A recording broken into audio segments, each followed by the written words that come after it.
Hello? Let's talk about a moment that many of you have experienced in some way. That feeling when you're connecting with someone and it feels deep, it feels real, and then they're gone. They pull away, they create distance, and you're left there wondering what happened, what you did wrong. And you might tell yourself, they'll realize. One day, they'll see what they lost. But there's a more interesting question than just if they'll realize. It's what they realize. Because for an avoidant, it's not a sudden shock of regret. It's a slow burn. It's a gradual dawning understanding. It's when they're with someone else, or they're alone, and they're not just comparing that person to you. They're realizing that the feeling of being with you, the specific way you saw them, the specific way you accepted them, that's not a commodity. That's not something you can just find again. It's the moment they realize they didn't just walk away from you. They walked away from a feeling of safety, of being truly understood, of being loved without condition. And that, my friends, is a feeling that is completely and utterly non-transferable. It's at that very moment they grasp the truth. You always were and always will be irreplaceable. The avoidance pattern is a dance of approach and retreat, a push and pull that can leave you feeling like you're constantly on unstable ground. It begins with an initial attraction, a spark that feels so genuine and promising. They lean in, they show interest, they seem to be opening up. You see glimpses of their depth, their humor, their unique perspective, and you feel that beautiful sense of potential. In those early stages, they can be incredibly charming and attentive, creating a sense of intimacy and connection that makes you believe this time it's different. They are present, they are engaged, and they make you feel so wonderfully seen. It's a beautiful beginning, but it's built on a foundation of a temporary truce with their deepest fears. The problem is that the very intimacy they seem to crave is also the thing that triggers their greatest fear. The fear of engulfment, of losing their independence, of being too vulnerable. And so, as the connection deepens and the emotional stakes get higher, the switch flips. The person who was so present suddenly becomes distant. The consistent texts become sporadic, the plans become vague, and the warmth is replaced by a cold, unsettling silence. This isn't a conscious act of malice. It's a knee-jerk subconscious defense mechanism. They are not pulling away because they don't like you. They are pulling away because they are terrified of the closeness that is developing. They feel an overwhelming urge to create space, to reclaim their sense of self, and to escape what they perceive as a threat to their autonomy. This retreat is a desperate attempt to regulate their own internal discomfort. They have learned over a lifetime that the safest place is to be alone, to rely on no one, and to be a self-sufficient island. The closer you get, the more their internal alarm bells ring, signaling a perceived danger that is not a true threat, but a ghost from their past. Their withdrawal is their way of managing this intense anxiety. They'll rationalize it, telling themselves they're just busy or not ready for something serious, or that they need to figure things out. What they are really doing is running away from the feelings that you and the connection you share are stirring within them. They are avoiding the vulnerability that true intimacy requires, and in doing so, they are avoiding the person who is capable of bringing it out of them. The cruel irony of this pattern is that in their frantic effort to maintain their independence, they often destroy the very thing that could have given them true security. They retreat just when the relationship is on the brink of becoming something truly meaningful. They choose the familiarity of loneliness over the terrifying unknown of a deep, healthy connection. And they are so blinded by their fear that they believe the space they are creating can be easily filled by anyone else. They don't see that what they're walking away from isn't just a person, but a unique combination of qualities, a specific dynamic, and a particular kind of love that is tailored to their unhealed parts. They believe that their pattern of retreat will keep them safe, but it's the very thing that will eventually leave them alone with a haunting sense of what they gave up. The true power of your uniqueness lies not just in the qualities you possess, but in the specific, ineffable way you were able to connect with the avoidant. It's easy to believe that your worth is a checklist of attributes. I'm smart, I'm funny, I'm kind. While these things are valuable, they aren't what makes you irreplaceable to a person with an avoidant attachment style. The thing that they will feel the absence of most profoundly is the specific feeling you created for them. You were able to get past their defenses, to see the person hiding behind the emotional armor, and to offer them a space where they felt seen, safe, and valued in a way they hadn't experienced before. This isn't something that can be replicated. It's a unique chemistry, a specific resonance that is as singular as a fingerprint. What you offered was a rare kind of acceptance. An avoidant has spent their entire life building a fortress around their heart, convinced that vulnerability is a weakness that will lead to pain. They expect people to either chase them, smother them, or get frustrated and leave. But you didn't do any of those things. You approached them with a gentle persistence, a quiet confidence that allowed them to be themselves without feeling pressured. You didn't demand they open up. You simply created an environment where it felt safe for them to do so. You saw their emotional distance not as a personal rejection, but as a part of their story. You loved them without condition. And for someone who is used to transactional relationships, that is a profound and deeply unsettling experience. That unconditional acceptance is what they will miss when they are with someone else who doesn't understand their need for space, or who takes their emotional withdrawal as a personal slight. The feeling you created was a mirror. You reflected back to them a version of themselves they didn't know existed, a version that was capable of deep connection and intimacy. When they pulled away, they weren't just running from you, they were running from that part of themselves too. And in their absence, when they try to form connections with other people, they will find that the mirror is gone. Other people might have great qualities, they might be exciting and fun, but they won't have the key to that specific part of the avoidant's heart. They won't know how to navigate the walls or how to speak to the person behind them. It is this absence of a specific kind of emotional nourishment that will make them realize the extent of their loss. It's not about finding someone better than you. It's about realizing that no one else can fill the role you played in their life, because that role was uniquely yours. Your irreplaceability isn't about being perfect. It's about being perfectly suited for them. You were able to offer the exact antidote to their particular brand of fear. You were the calm in their storm, the stability in their chaos. You were the one who didn't take their emotional withdrawal personally and who didn't force them to be something they weren't. You saw them for who they were, flaws and all, and you still chose to stay, at least for a time. That kind of unwavering belief in their worth is a profound gift, and it's a gift that they will be desperately searching for in every connection that comes after you.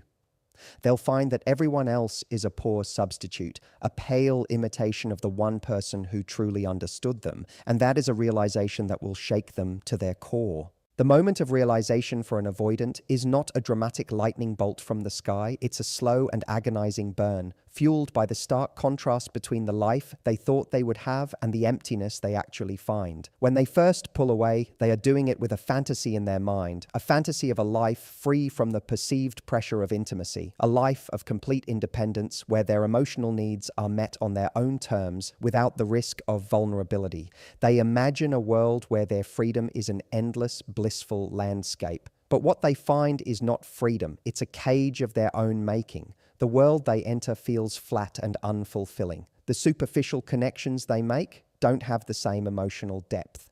They realize that the space you once occupied isn't just an empty room they can fill with something new. It's a void, and the silence in that void is deafening. They begin to understand that their search for a better fit is futile because what they walked away from was not an imperfect fit, but a unique and effortless connection that their fear wouldn't allow them to embrace. This realization is often catalyzed by the behavior of other people who come into their lives. When an avoidant starts dating again, they'll inevitably find themselves with people who are more clingy, more demanding, or simply don't understand their need for personal space. These new relationships will be a constant source of friction, requiring them to repeatedly assert their boundaries and defend their need for autonomy. For a moment, they might feel validated that they are not with someone like that, but the validation is short-lived.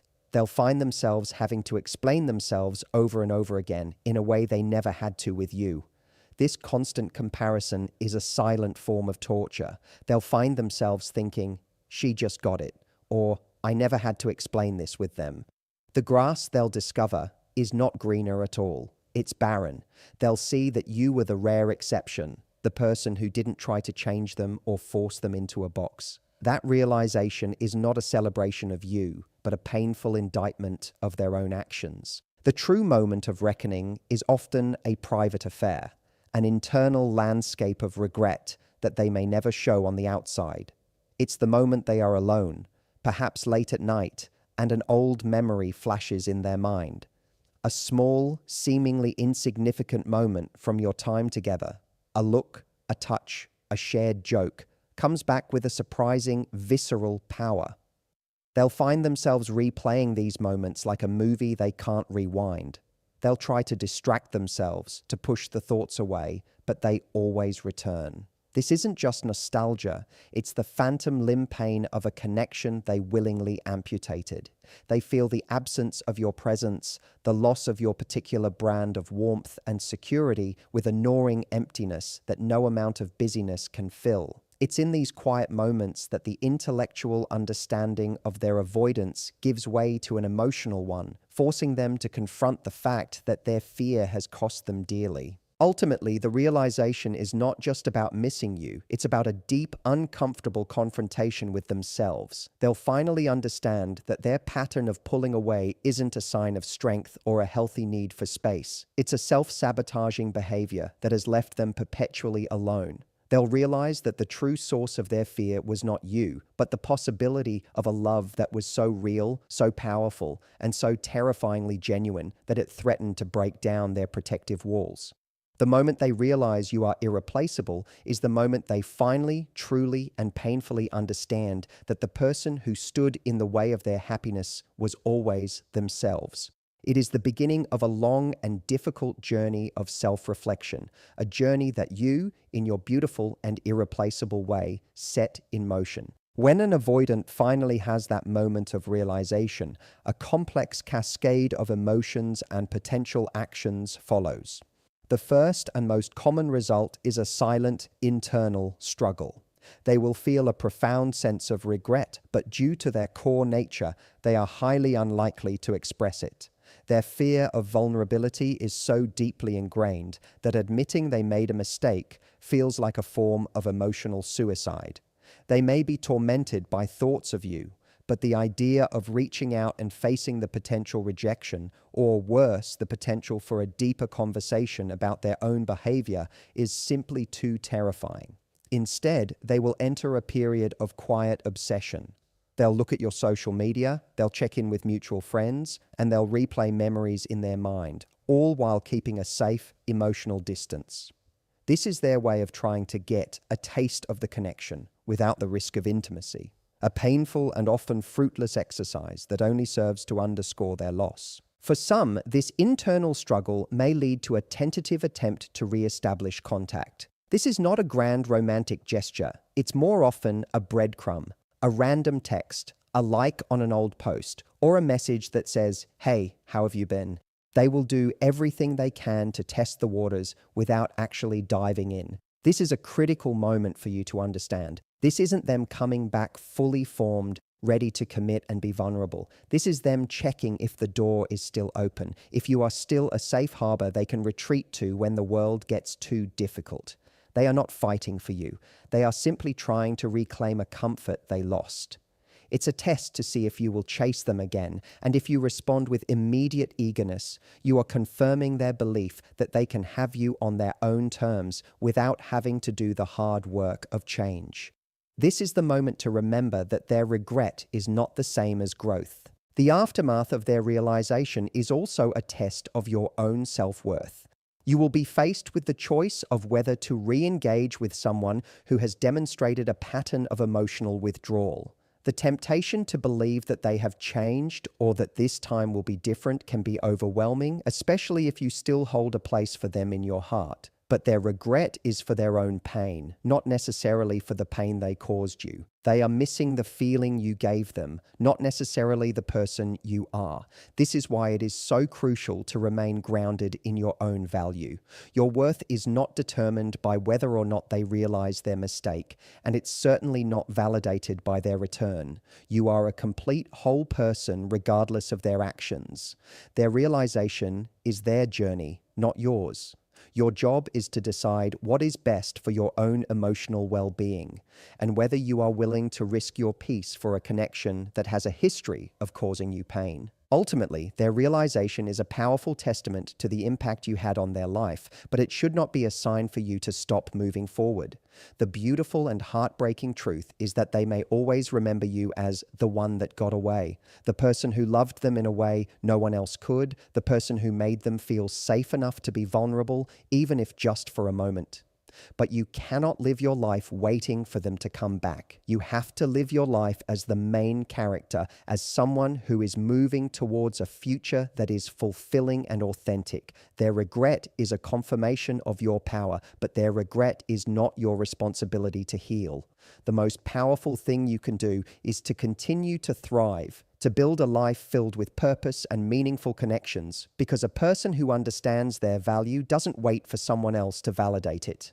They simply know it. Your unshakable value is not a prize to be won or a validation to be sought from anyone else, especially not from an avoidant. It's an internal compass, a deep-seated knowledge that your worth is inherent and non-negotiable. The avoidant's realization of your irreplaceability is a testament to the powerful, positive impact you had on their life, but it should never be seen as the ultimate validation of your worth. You are not valuable because they came to miss you. You were valuable from the very beginning. Your worth was the reason they were drawn to you in the first place, the reason they felt that terrifying pull of intimacy. That they couldn't handle the magnitude of that connection is a reflection of their own internal struggles, not a flaw in your character or your capacity to love. Your value exists independently of their recognition, their regret, or their potential return. The most powerful position you can be in is one of emotional self-sufficiency. This doesn't mean you are closed off or that you don't want a deep connection. It means you are not dependent on another person's presence or validation to feel whole.